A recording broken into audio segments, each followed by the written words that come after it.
Hello and welcome to the 39th day of Lent for 2023, which is also Friday of Holy Week.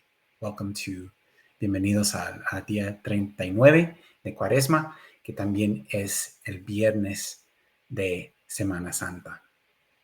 We've been on a long journey and we've almost reached our destination, the last day of Lent. Hemos estado en un viaje muy largo, pero casi hemos llegado a nuestro destino último, el último día de Cuaresma. Today we'll reflect on Jesus' death on the cross in the afternoon. Hoy en la tarde vamos a reflexionar sobre la muerte del Señor Jesucristo en la cruz. And one important detail that Matthew gives us in chapter 27, in verses 62 through 66, is that because some of the Jewish officials were worried that Jesus' body might be stolen by his disciples, Pilate allowed them to post Roman guards around the tomb and seal it with a royal seal. Nos dice Mateo en capítulo 27 de su Evangelio, versículos 62 a 66, que como los oficiales judíos tenían miedo de que los discípulos iban a robar el cuerpo de Jesús, pusieron guardia romana. Les dio permiso Poncio Pilato poner guardia romana enfrente de la tumba. And so these soldiers were there to watch over the grave of Jesus, make sure that nobody living messed with the dead, so to speak. And maybe, in a way, to make sure Jesus stayed dead. I don't know if that was an objective, but that might have been in the back of somebody's mind. Su trabajo, su misión de estos soldados era de guardar que nadie que vivía se metiera con el muerto, o quizás para que Jesús no regresara a vida. But as we know, on Easter morning, there was nothing the soldiers could do to prevent the resurrection of Jesus. And it's almost comical the way Matthew tells it, that there is an earthquake, an angel drops from the sky, rolls the stone away, and sits on it, and the soldiers just collapse on the ground in shock, basically. Sabemos que en el día de la resurrección, en domingo, no había nada que los soldados se podía hacer para prevenir la resurrección de Jesús. Vino el ángel, abrió la tumba, se sentó sobre la piedra, hubo terremoto y los soldados se cayeron como muertos.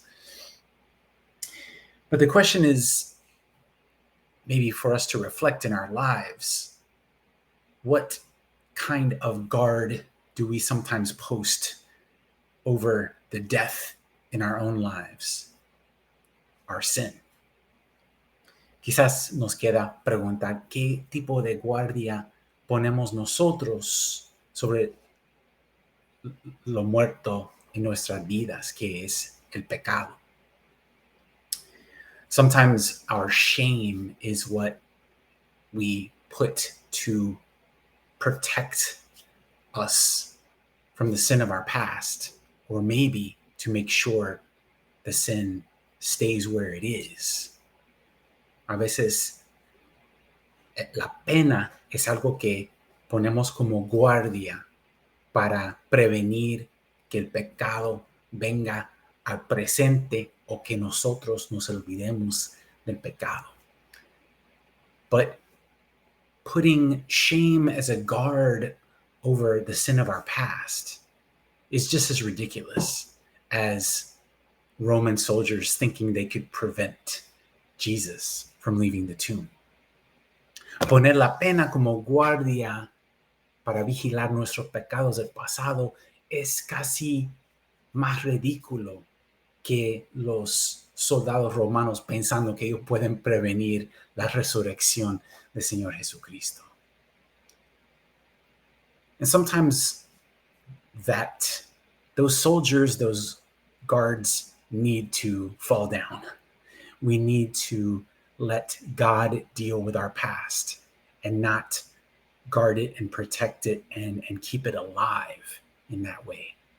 A veces esos guardianes, esos soldados, se tienen que caer y no tenemos que guardar, preservar ese sentido de pena sobre el pecado del pasado. Dejamos que Dios nos haga creación nueva.